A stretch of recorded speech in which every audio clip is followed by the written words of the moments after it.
4. 1, 2, 3. Put your hands together for them.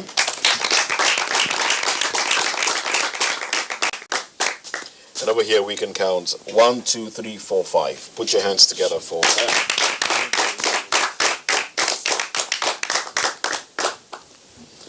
And so, you will be taking the very first step on the show. Students from Livingstone, go ahead, take that first step. Congratulations to you.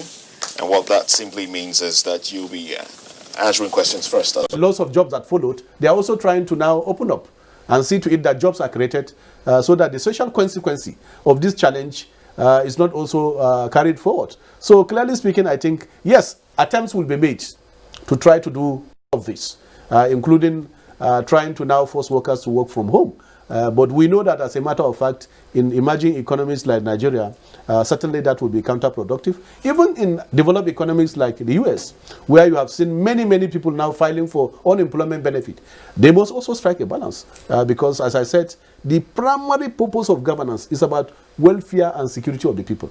And therefore, if many of the people have no welfare to rely on, then that policy or that approach may be counterproductive. And I think as Labour, we will not support such idea.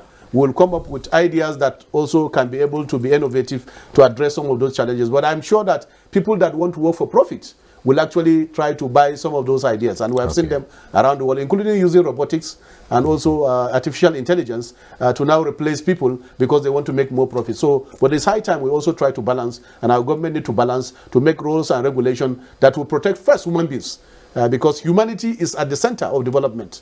Any development without humanity is not a development that is holistic. It's a development that also will come with some forms of challenge. So if we follow that path, the challenge will be so enormous that we cannot also be able to address some of those challenges. All right, Comrade President, many administrations in Nigeria have tried to tinker with the setup in the public service, the civil service. Many reforms, many committees have been set up in the past by various administrations, including the Buhari administration, to review practices in the civil service, in government departments and agencies. Some reports from some committees from earlier administrations have been sent forward to current administrations. Quite recently, there has been the talk of reforms, mergers. What is the position of Labour on these mergers and reforms at this point in time? Well, let me make the point that, yes, there have been a lot of reforms in the past by successive governments.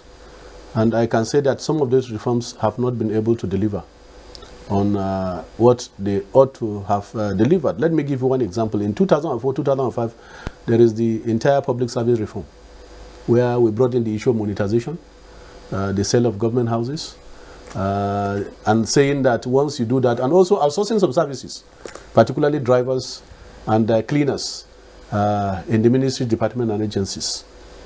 As we speak today, most of those promises that have been made, that those reforms will deliver, they have not been able to deliver. In fact, monetization has been abused. Because the essence of monetization is to say that the humongous amount that is being paid to our political elites to maintain their drivers, maintain their vehicles, that such amount will go. But we have seen what is happening now. Still, our resources is being used to buy vehicles. They call it utility, but under the utility they hide, and they have been doing a lot of havoc. Even those category of workers that have been outsourced, you have seen what is happening. I remembered when I was on the board of one of the teaching hostels. In fact, the management was sued because they couldn't pay for an outsourced service. First, the cost of the outsourced service is even much higher than the staff that were laid off. So the hospital could not cope up. They have to abandon entirely that process of outsourcing cleaners, because also cleaning hospital is not like cleaning other places. So I can say that it has been policy somersault, no consistency, and in most cases they have not worked. Well, of recent we have also heard about the Onosade committee report. I've read the report, I've also read the white paper, and therefore I'm at loss. Which one are they going to implement? Is it the white paper? Because I saw the white paper, actually the white paper committee did well, because they were able to curtail some of the challenges that will have arose from implementing that committee report. Let us also have at the back of our mind that some of those agencies are also establishments of law. They were enacted by law. If you want to merge two agencies and both agencies have law that is backing them, we then have to review the law also before we now go to do the merger. If merger is about bringing efficiency and productivity, we are for it. But if merger is actually targeted at reducing the workforce, then it's also going to compound our issue. So we'll follow logically to interface with the implementing committee to know which one are they even implementing and how are they going to implement it. Because we are in a very precarious situation, and I think also that it will not be proper even to implement it now. Let us get out of one challenge so that we don't put too many things on the table, and then at the end of the day we lose essence of what we want to achieve. I think it's for us now to concentrate and fight coronavirus and let the process and the economy and also the challenge be addressed substantially. Then we can look at other issues so that we don't just get our mind divided in addressing some of those issues. All right. Lockdowns have been eased all over the country, and the machinery of the civil service is coming back to life, albeit gradually. Certain categories of workers at the national level have been asked to resume duties 3 times a week. States have also adopted some of these measures. But here, you have also some challenges. How prepared are employers to ensure the safety of the workers who resume duty? Where I'm going to is, what are the rights of the worker to say, look, if you have not provided this safe environment and the things I need, which now are not just what used to be because of this virus, what is the right of the worker to say, look, I cannot go back to work under the circumstances if you have not provided what is necessary for me to work in this pandemic? Well, first, let me start by appreciating profusely Mr. President for actually allowing for gradual opening up. Because it was one conversation that I think there had been for and against. But I think in this case, I think the decision is well balanced. What remains is actually the implementation, which is what we need to do to ensure that that good gesture is not also abused. I think our problem stems from 2 issues. One is the fact that when people begin to compare Nigeria and possibly countries like Ghana, they forget that Nigeria is a federation and Ghana is a unitary state. Because in the case of Ghana, the lockdown was done at once. And therefore, every of the other provinces and entities were under lockdown. In the case of Nigeria, even when we locked down Lagos, Ogun, and Abuja, some states were still operating. And people were able to leave Lagos and travel to states like Kano, up to Maiduguri. I saw people traveling on motorcycle. From Lagos to Maiduguri, people travel on motorcycle. Some joined trucks. So we are not actually operating at the same frequency in responding to this issue. So to now say perpetually, because in the case of Nigeria, like in the case of US, state governors also have their own role to play in declaring either lockdown, partial lockdown, or even refusing to lock down completely. And that is what has happened. So in order to do a balancing and ensure also that some category of people don't suffer, and also some category of people don't have their means of livelihood cut off completely, that balance was then proposed. And I think it's a wise decision. Right. In the context, there are many models around the world that have worked. There are countries that have not undergone any lockdown. One of them is Sweden, Korea, and Taiwan. South Korea. Yes, they have not, that's why I say Korea. They have not done any lockdown. What they did is to enforce, 1, social distancing, enforce use of masks, enforce the issue of personal hygiene. And it's working. And the economy is also working. So we must be smart and innovative in the context of Nigeria. We don't just go and adopt what will not work in our own situation, because in our own situation, 70% or more are in the informal sector. You need to make sure you accommodate them. And that's why when the relaxation was made, you see the number of people that trooped out, even to access banking services. That is to tell you the enormity of the problem. So I don't share in those that are arguing that we should look at countries like Ghana. No, we are not at the same level. All right. You should compare apple with apple. Okay. You don't compare apple with a pineapple. That will not work, and I think that has no empirical or scientific basis. Okay, the worker has been asked to- going now to yes, the all issue right. of how we can ensure safety, Of the worker. even in this gradual lockdown. What is important, I think, is for us also not to just do copy and paste. Even in the gradual opening up, we must know the situation of our people now. In the civil service or public service, I expected that it should be gradual. Maybe you start even from level 15 or directors and one staff. You start at that level and make sure that you provide also all the protective requirements in terms of hand sanitizers, in terms of wash hand basin and equipment, in terms of mask. All of these things need to be provided, and we monitor the situation. And gradually, from one level to another, we can then gradually look at the situation gradually.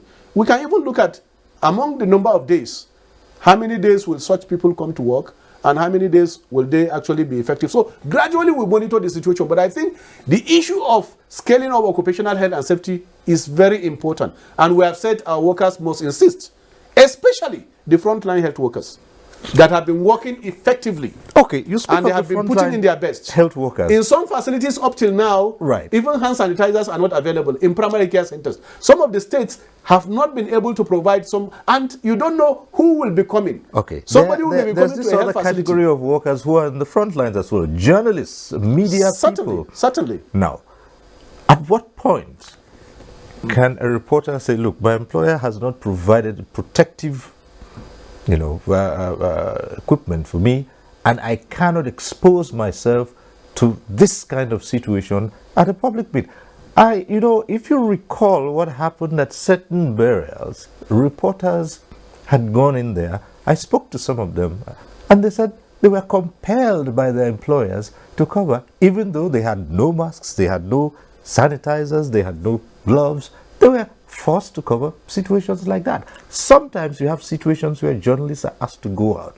At what point can they say, look, this has to be provided? Yeah, let me try to categorize the workers into two categories, which is also a global standard. One, you have the frontline health workers, and you have also workers that are on essential service. So journalists fall under the category of workers that are on essential service, because whether corona or war period, journalists also are working. And what is expected is that they must be provided with, one, the protective equipment or gears that they require. For instance, the face masks and also sanitizers. It is expected that the minimum that should be provided for them is that their employers must provide this. But two, we must also take responsibility, because the issue of maintaining social distance is a personal responsibility that we must also take and make. So in this case, these are the two forms of approach that is required. One is for the frontline health workers, because one, they will be treating the sick. But two, you have also essential workers, like the armed forces, the police. Some of them have also gotten infected. The journalists have gotten infected. But in this case, we must also be very strategic to ensure that, yes, employers must provide A, B, C, but also the worker must also take full responsibility of ensuring social distancing. When you are covering an event, it is expected that you must be sure that social distancing is maintained. As a law enforcement agent, police and paramilitary, if they are also enforcing the lockdown, they must also take precaution. One, they require also the mask, they require hand sanitizers, but they must respect also social distancing. So in all circumstances, we have a responsibility of workers. We have a responsibility of unions to ensure that the worker is given the material he is needed to work, but also the worker also have to take some responsibility. If these things are not provided, your safety is first. Let's report look at, to your let's union look at and the we'll be ready health to take it workers up. in the front line, the health workers who are in the front line, for instance. Would you push for a specific policy? I do recall that after reports about some pregnant health workers being exposed to COVID-19 and and contracted the disease, questions were raised about whether or not pregnant health workers should be in the front lines. No specific, decision was taken that I recall. It was just that the health workers should consider their position. I am saying, would you push for a definite policy to say any pregnant health worker should not Yes, be at the certainly. front line? It's just like a war situation. In war situation, you are sure that you don't take the weak or those that are aged to the front line. You possibly keep them as reserves. In this case, we'll liaise with the health sector unions to make a particular policy recommendation. I don't expect pregnant women. You know also the other issues associated with pregnancy.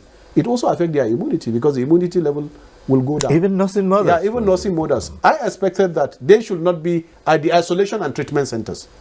They can be in the health facilities doing their routine job as usual, but they should not actually be in the treatment and isolation centers. And I think that is a reasonable decision or a reasonable policy that can be made so that we can also be able to protect them and also even protect the unborn baby from also being exposed to the coronavirus. So I think this is a policy that we can be able to engage. Speaking of palliatives for vulnerable groups, it's been agreed that the elderly, the senior citizens are at risk. And we've heard of palliatives. I'm not sure if we've heard of any specific palliatives for these senior citizens because as a result, it's quite easy to say, well, the pensioners, their pensions are guaranteed. But in COVID-19 situation, those pensions that all along, just like the minimum wage that you would say a living wage was not even enough to take you home, those pensions have also paled into insignificance.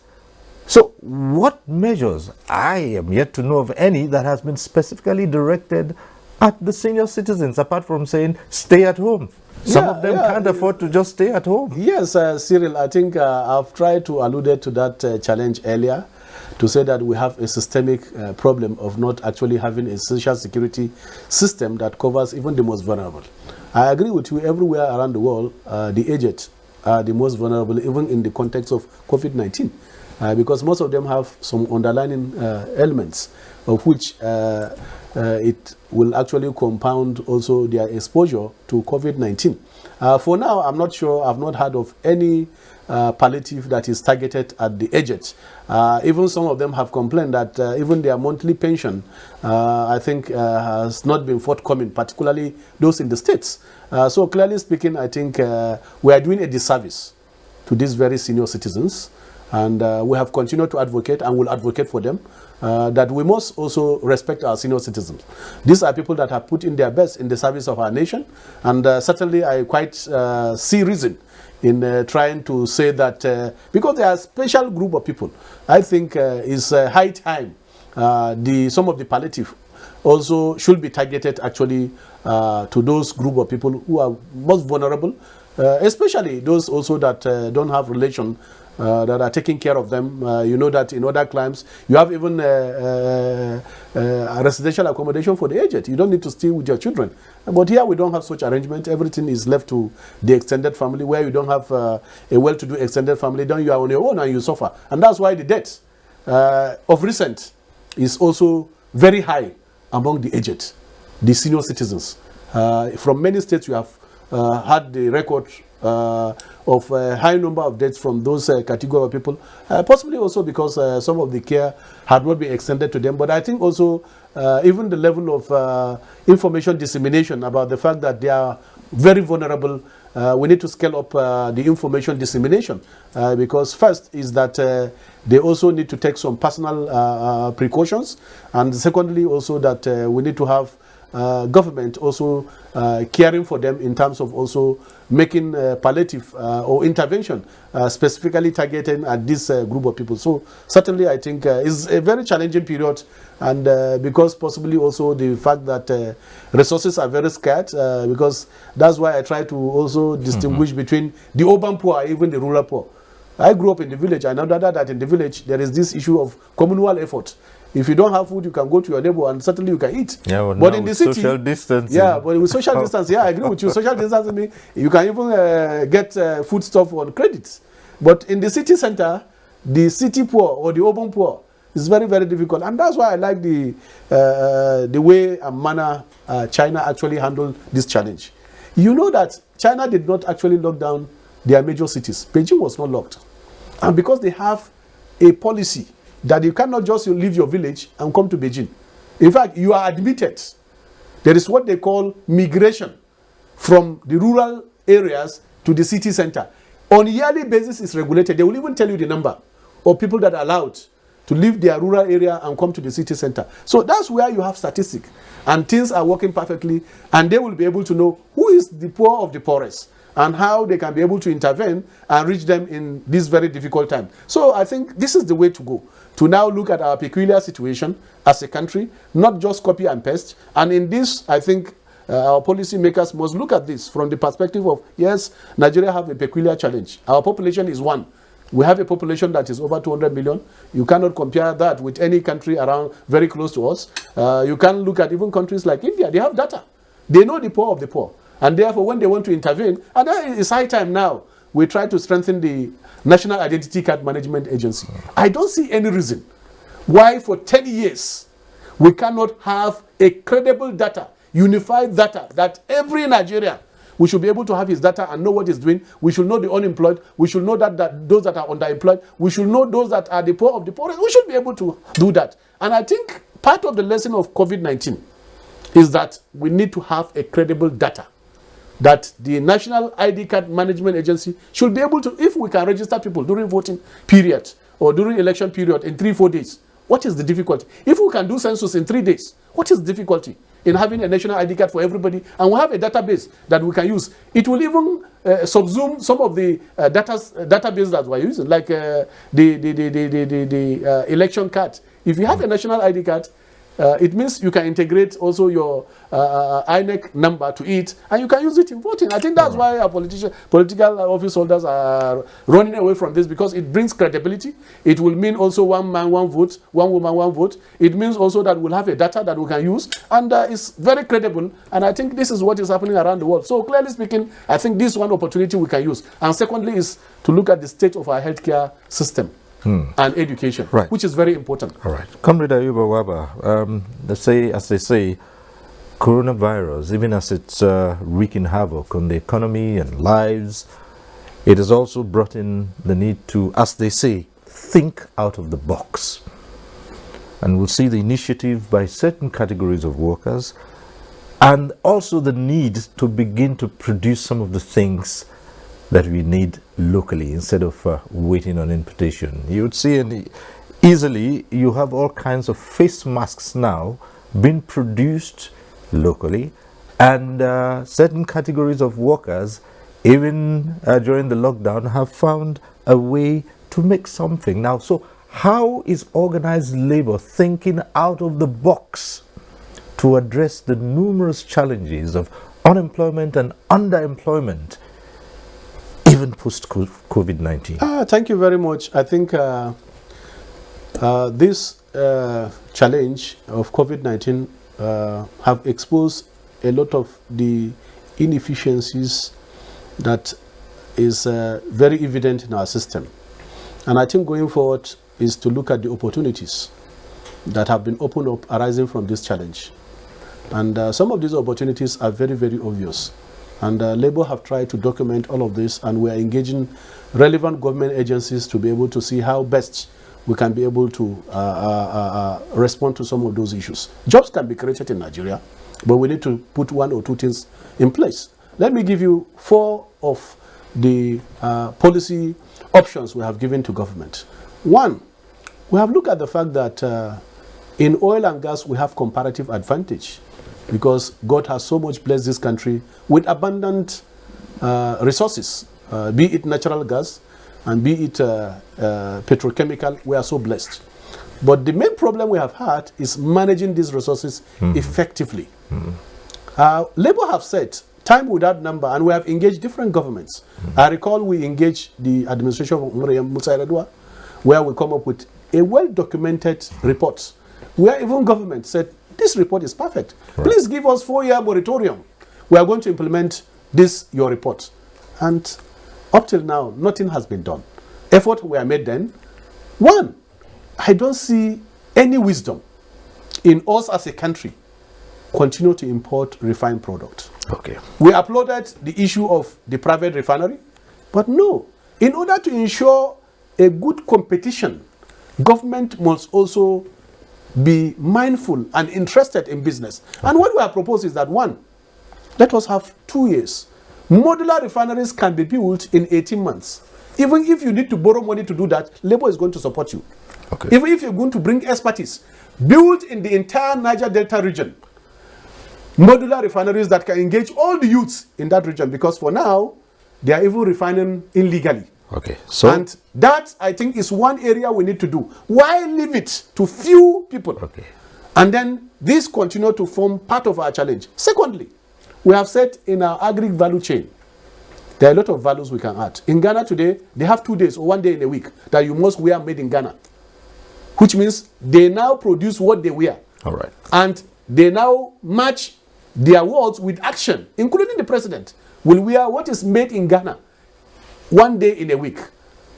We have gone a step further to say that, well, provide for our armed forces their uniform in Nigeria, but we can go further to say that let us also try to encourage you making use of what is made in Nigeria. I tell you, in the textiles industry, if you look at the value chain from the farmer to the end user, it's a lot of opportunity. All right. Because with 200 million people, you are sure that if we produce what we eat, we produce what we wear, I assure you that the entire West African market, like the oil and gas, we can take over the entire West African market. Well, sadly, it's also the issue of fighting corruption right. and ensure that there is good governance. You can have resources like have been the case of Nigeria, but yet these resources have been squandered. Okay, Comrade So we President. support effectively the fight against corruption. Right. And so we say it's high time. Let the executive and the National Assembly put head together and put specialized court in place that can dispense with all corruption cases within 6 months at Well, most. I'm afraid it's at that So point. these are we some will of the have to approaches, leave and it. these things are well documented. definitely. We have Okay. shared with some of the committees. We are sharing with some of those very critical agencies. Labour is not just aloof. All right. Labour is also Comrade thinking. President, And we have the it Labour is- Civil Society Situation Room now working 7 days a week, 24 hours a day, thinking and also strategizing and assisting Unfortunately, government we've just about and run putting out of things on the time, and table. so we must leave it here. And thank you very much. There's so many issues to raise, but we're confident that you'll come again and we'll explore these issues even post-COVID-19. Once again, thank you very much, Comrade Ayuba Uwaba, President, Nigeria Labour Congress. Well, thank you for this opportunity, and thank you for sharing my thoughts with many of our viewers. All right. And that's our program today. We thank you for watching. Next week, we'll reach you again on One-on-One. I am Cyril Stober, and I say, stay safe.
Hello and welcome. I am Cyril Stober. COVID-19 is taking its toll not just on lives, but on livelihoods as well. Now, arising from the measures to beat the pandemic are serious consequences. How do you balance health with wealth when the working people are all but overwhelmed by a killer virus? COVID-19 has brought about the loss of millions of jobs worldwide, threatening economies and wreaking havoc on those infected and those not infected. My guest today is the leader of organized labor in Nigeria, the president of the Nigeria Labour Congress. Let's welcome Comrade Ayuba Wabba. Thanks for being here. Thank you, Cyril. Good evening, and good evening, viewers. It's a tough call, isn't it? What's happening? The pandemic, it's tough on not just lives, but on livelihoods. Let's start on that premise. We've seen lockdowns, we've seen restrictions, we've seen employers shutting down, we've seen threats to jobs. Millions of jobs have already been lost worldwide. And let's come back home to Nigeria. How is this pandemic affecting employment, jobs, livelihoods? Well, it's really a challenging period globally. It's a global catastrophe that has affected both social and economic well-being of the people, but also importantly, the health of the people. And clearly speaking, even the best economies around the world have been affected. Emerging economies are also crying. The best health system around the world have also had a lot of challenges. And weak health systems, like in developing countries, have also exposed some of the inadequacies in our health system. Importantly also, the very scarce human resource in health have been overstretched in all the countries around the world. And Nigeria is not an exception. So clearly speaking, this is really a very challenging period. In the context of Nigeria, I think it's twofolded. One is the health challenge, which I think for now all of us are aware that many have been infected. We are trying to possibly work around over 2,500. We are approaching possibly 3,000. And also in the case of fatality, I think the fatality rate also have been on the increase. But importantly, I think it's means of livelihood. There have been disruption in the socio-economic life of many Nigerians. And I think it will take a very long time before we return to normalcy. Jobs are being threatened and people are losing their job on daily basis. Let me start from the premise of appreciating what the CBN have just done to try to intervene and save millions of jobs in the banking sector. I think that is what is needed at this very important time. It must be people before profit. And clearly speaking, in the context of Nigeria, where you have more than 70% of the people working in the informal sector, the challenges will be so daunting because these are people that have to go out in the morning to find what to eat in the evening. You have also the class of people are referred to as the urban poor. Those are able youths that have left the villages to come to the city centers to find something to do. And you also have the rural poor. Those are people that have remained in the villages and they are into agriculture and petty trading. So clearly, if you look at the picture, it's a picture that actually paints a lot of gloom and a lot of challenge. Clearly speaking, as you said, the ones we know are even the ones we are reporting now. But I am aware that many in the small and medium scale enterprises have already lost their means of livelihood. And especially those in the informal sector, the laborers, the carpenters, those people that depend on petty trading are also largely affected. And that's why when we had this window of opportunity of people, of government trying to relax the lockdown, you saw the number of people that actually dropped out. This is to tell you the magnitude of the challenge. So clearly speaking, in the context of Nigeria, both from the economic angle and from the health angle, the challenges are overwhelming. And you have seen also the number of health workers that have been infected. It's because of the fact that with the challenge, our weak health system have been exposed. And importantly, now what is happening from what I've gotten from the field is that many people visiting our health facilities, be it primary care centers, be it secondary health care centers, be it tertiary institutions, they try to hide their medical history. They also hide their travel history. And therefore, workers, those frontline workers are also left to try to now guess. And that amount to the high number of cases. Not only health workers in the isolation and treatment centers. No.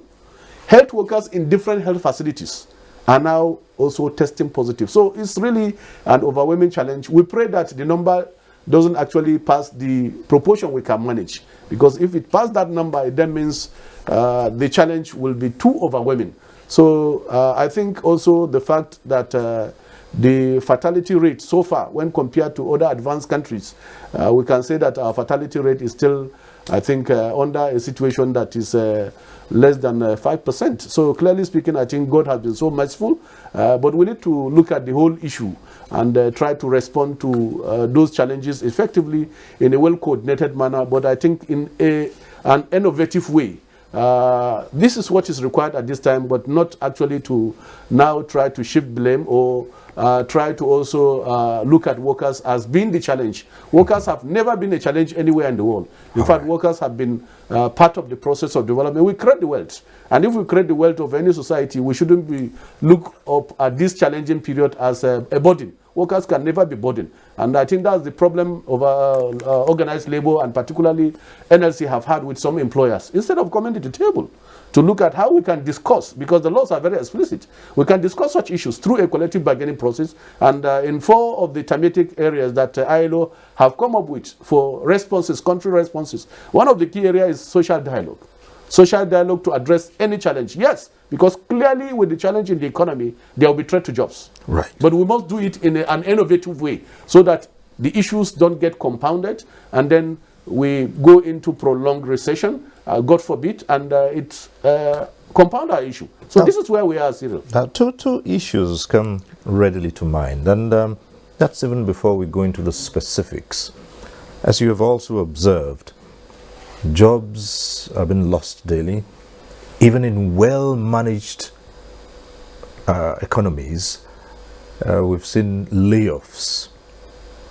Now, we say we're part of a global system. And so some employers are beginning to say, look, if the best run agencies, the best run organizations have been brought to their knees and they're forced to take drastic measures in terms of job losses, job cuts, or reduction of emoluments, why is the case different in Nigeria? Well, thank you, Cyril. As you rightly put it, the challenge to job losses and income losses is a global issue now with the challenge of COVID-19. But also in many of those countries, they are looking at country-specific issues. We cannot just, for the sake of doing it, try to adopt hook, line, and sinker what is happening in other climes. We have very good example even from our contemporaries, African countries that have been very innovative in approaching this issue. It's twofolded.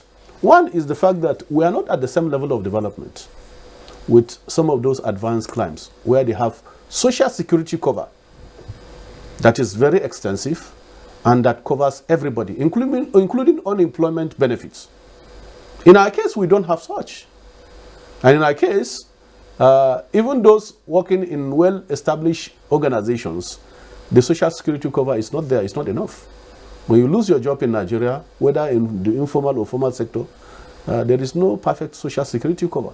So this is one issue. The second issue is the high unemployment rate. The unemployment rate today in Nigeria is so high that even the number we are putting in public domain, I'm not sure it captures the issue. Because the issue of data in Nigeria has become a problem. We don't have an empirical data to actually point to what we are saying. So if you look at these two scenarios, it then means that we have to be very careful, we have to be strategic, we have to be smart, we have to be innovative in responding to this issue. In those climes, because of those provisions of perfect social security cover, they can actually go ahead to do some layoff because there are unemployment benefits. That once you are unemployed, you are sure that there is a benefit coming to you. But in the context of Nigeria, especially the most vulnerable, it will be a threat to the system, to the security system, to the social fabric of our country, if we just adopt some of those procedures, hook, line, and sinker. And that's why we said, clearly with the challenge we are going through, we must be very strategic. Yes, there are challenges, but the preposition of labor and what is also happening around some climes is to have a social dialogue around the issue of job protection, income protection, and even the threat to jobs. The employers have key into this, and The Federal Ministry of Labor, including the federal government, has also made pronouncement in respect of this. In fact, I recall the presidential address. He clearly said that we must respect our laws. Okay. We must respect also the dignity of labor. Labor is not merely a commodity that he just take decision over and above his head, shaving his head in his absence because he has no value. Workers have value. And if they have value, what is the difficulty in discussing? Put the facts on the table. This is what I have. This is the difficulty I have. How can we navigate? Because it's a temporary challenge. Hopefully we'll get out of it. And we must also recognize the strategic contribution that workers have done over the years in different establishments, both in the public and private sector, to build our economy and build those institutions to where they are today. How can we so soon forget the contribution, very strategic contribution of those workers? So what we are saying in essence is that we are not trying to invent a new wheel. No. We are trying to say that, can we respect our laws? Can we respect international best practice? ILO Convention is very clear on that. Convention 87 and 98. That in such a situation, we must have a conversation where everybody will be on the table. Government as a sovereign, not as an employer in this case. Government will be on the table as a sovereign, because the primary purpose of governance is the security and welfare of the people. So government will be on the table by ILO standard as a sovereign to actually try to be the judge to balance some of those issues. The workers' representative will be there. Then employers' organization will be there.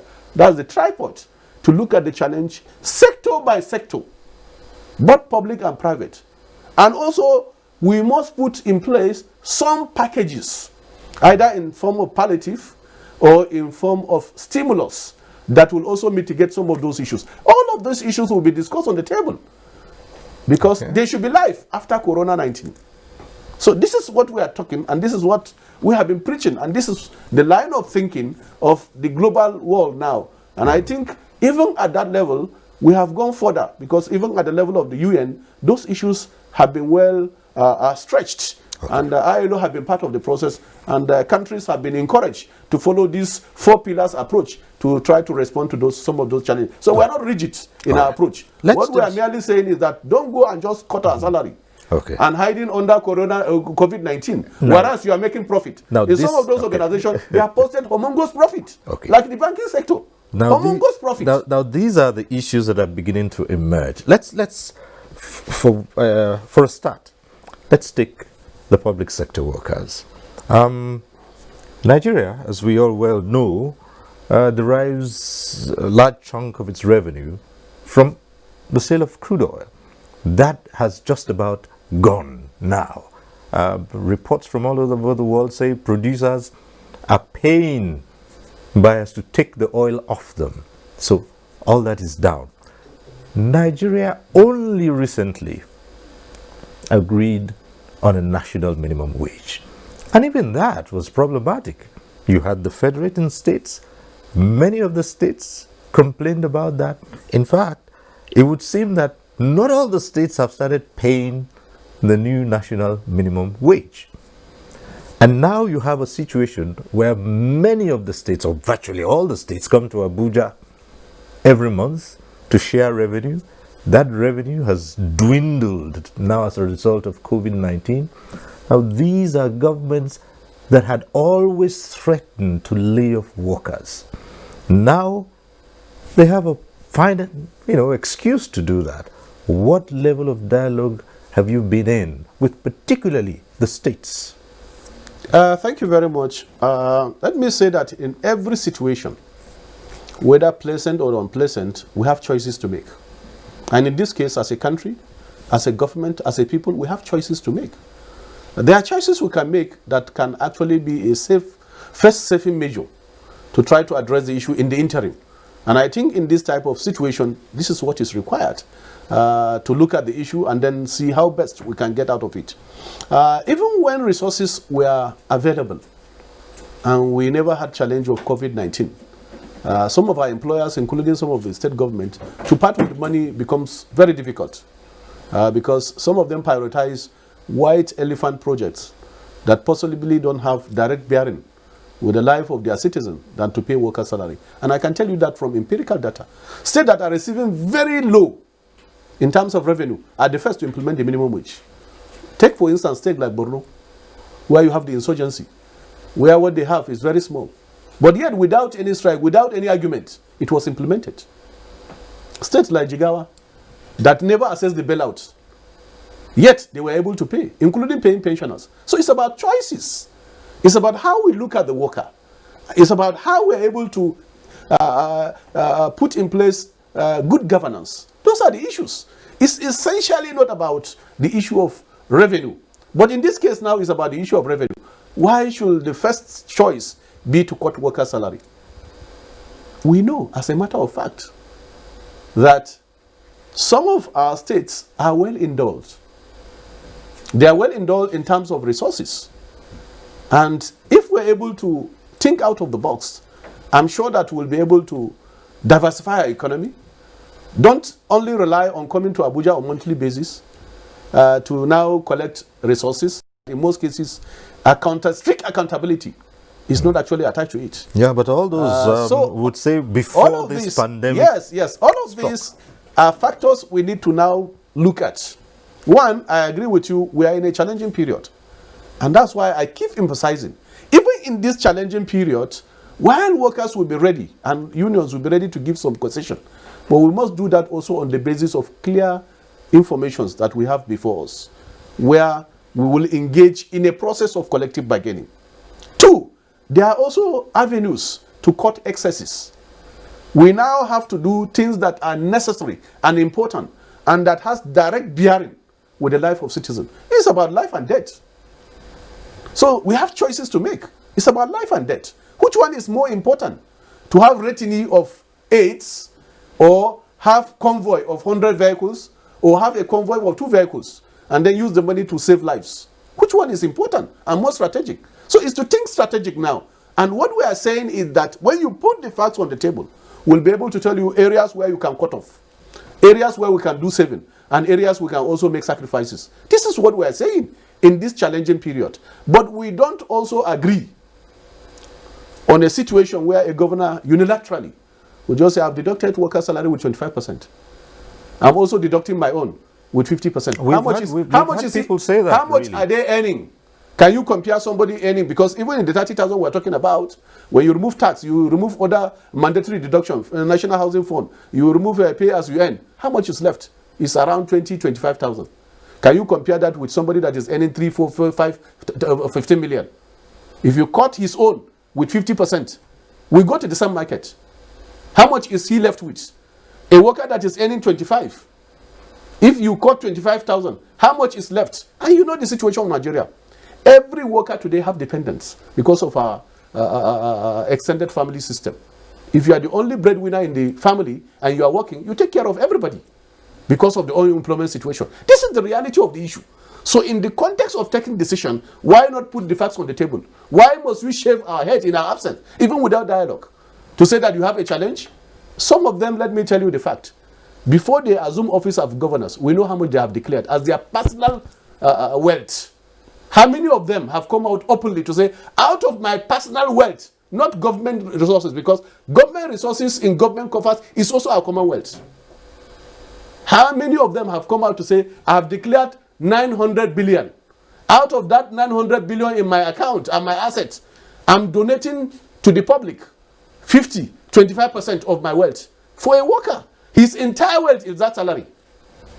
So where is the justification to say that for a worker, unilaterally, you are going to deduct his salary? So let's strike a balance. That is our argument. Our argument is that bring the facts to the table. Why are you hiding the facts? Putting some facts under the table and then taking some decision over and above our heads. This is not what labor is all about. Globally, nowhere has such decision been taken without consultation. Even where we'll make sacrifice, we'll be ready to do that. But let there be consultation, genuine consultation, putting the facts on the table. This is what is required. So even in this difficult situation, let me also give you the indices. One, inflation rate officially this month is about 12.22%. For the past 8 months, inflation has been going up. The value of our currency, you are aware, has also dwindled. Today, the exchange rate is hovering around, in the black market, around over 400 naira to the dollar. Price of goods and services have gone up. So how do you want the worker to survive? in these very difficult times. This is the balance we need to strike. We are not just arguing for arguing's sake. No. We are arguing with empirical data to try to advance an argument of knowing what we need to do. If there are challenges, yes, we agree there are challenges, but let everybody be in the discussion to know how best we are going to navigate. We are not running away from discussion. We are not saying we cannot make sacrifice, but we are saying in the context of what is happening, put it on the table. I give you an example. In other climes, well-to-do individuals, and let me use this opportunity to appreciate some of our businessmen and women that have actually also made a lot of sacrifice. I've so Boa donating more than 4 billion. The Dangotes of this world, the Adetolas, some of them from their wealth, they have been able to put money to try to respond to those issues. But I've not seen one politician from his accumulated wealth, what they have accumulated outside our commonwealth, that have come out to say, I'm donating X amount. Because when you put hand into our commonwealth and you are donating, it's still our money. You are stealing from Paul to now pay Paul. Not even from Peter to pay Paul. No. You are stealing from Paul to pay Paul. So that certainly will not work. And that is where we are. And that's why Labour is insisting. Let us look at the global best practice while working smart and innovative to know how to approach those issues. It's not a one-stop approach. No, we are ready to do that. And why not consider the enormous sacrifice that we have made in the past? It's only workers that have made the sacrifice that no other group have made. When we got the 18,000 minimum wage some years back, politicians reviewed their salary with 800%. What percentage were we given? It's the same economy. We are saying the economy is not doing well. I agree with you. The resources have dwindled. With the lockdown, even that actually supplements the oil revenue will also go down. And other sources of revenue will also go down. And that's why we are saying that we must find a balance between continuous lockdown and also how smart we can be able to allow some other establishment to work so that the challenge does not become more compounded. So we are ready to discuss. Even yesterday, I must thank the Minister of Finance. Through a visual meeting, Labour was also invited to be part of the discussion on the strategy to working towards the challenge of COVID-19. And that is actually commendable. So why should governors run away? Why should the establishment run away? Why should the private sector run away from discussing with Labour? All right, as I speak to you, if we look at it from this other angle, okay, there might well be an agreement not to shed staff, particularly in the public sector. But many people are agreed that life as we know it will never be the same post-COVID-19. And so it has drawn attention. One of the strategies that was used at the start of this pandemic was social distancing, the lockdowns, work from home. So that has further underscored the need for jobs that can be performed outside the official environment. Now, post-COVID-19, are we worried that employers will now see that there's no need to have XYZ number of staff come into the office if XY minus Z can perform the same function outside the office environment? Would that not lead to a realization that employment, paid employment as we know it, can be brought to the barest minimum? Yes, you worry about that? Thank you. We are worried about that, but I think the recent statistic released by the International Labour Organization point to the fact that only 18% of the global workforce have been able to work from home effectively, using tele or other means, which means, clearly speaking, there are some establishments that certainly you cannot continue to work from home. So clearly, I know as a matter of fact that with the challenge of COVID-19 and the fact also that in the digital economy, where I think working from home seems to be higher, there is the tendency and possibility for people to look at how to now imbibe some of those cultures. But clearly speaking, I think in the context of developing countries like Nigeria, it will be counterproductive. And importantly also that we must be able to strike a balance, including making sure that our teeming youth will have something to rely on. If we don't do that, it then means also that we will be spending more money on the issue of security. So we must strike a balance, and government must come out clearly with the regulation. Even in developed countries, they are trying to regulate all of this. In airports before, in cities like Philadelphia and others, you have seen that they have reduced the workforce. But with the challenge of COVID-19 and the loss of jobs that followed, they are also trying to now open up and see to it that jobs are created so that the social consequence of this challenge is not also carried forward. So clearly speaking, I think, yes, attempts will be made to try to do all of this, including trying to now force workers to work from home. But we know that as a matter of fact, in emerging economies like Nigeria, certainly that will be counterproductive. Even in developed economies like the US, where you have seen many, many people now filing for unemployment benefit, they must also strike a balance because, as I said, the primary purpose of governance is about welfare and security of the people. And therefore, if many of the people have no welfare to rely on, then that policy or that approach may be counterproductive. And I think as Labour, we will not support such idea. We will come up with ideas that also can be able to be innovative to address some of those challenges. But I'm sure that people that want to work for profit will actually try to buy some of those ideas. And we have seen them around the world, including using robotics and also artificial intelligence to now replace people because they want to make more profit. So, but it's high time we also try to balance, and our government need to balance to make rules and regulation that will protect first human beings because humanity is at the center of development. Any development without humanity is not a development that is holistic. It's a development that also will come with some forms of challenge. So if we follow that path, the challenge will be so enormous that we cannot also be able to address some of those challenges. All right, Comrade President,